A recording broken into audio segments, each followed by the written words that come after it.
আমার একজন বন্ধু প্রশ্ন করেছে আমাকে,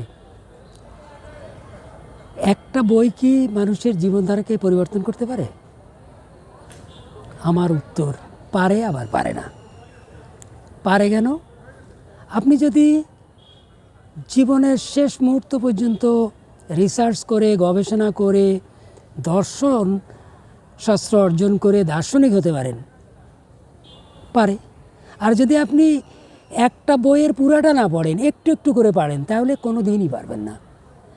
একটা ইংরেজিতে কথা আছে, a book is not self help. একটা বই কোনো দিন সম্পূর্ণ হতে পারে না। আর আমি বলি self help is the best help. আপনি যদি নিজে ওই একটা বই থেকেই আপনি অনেক কিছু নিতে পারেন।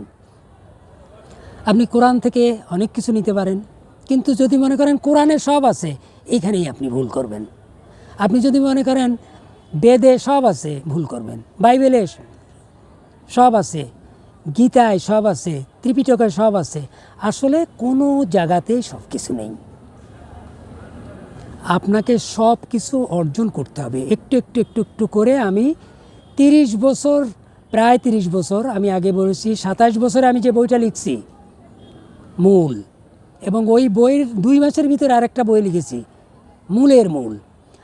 আমি সব জায়গা থেকে এটা আপনাদের জন্য এটা করেছি। তো আপনি যদি সক্রেটিসের কথা চিন্তা করেন, আপনি যদি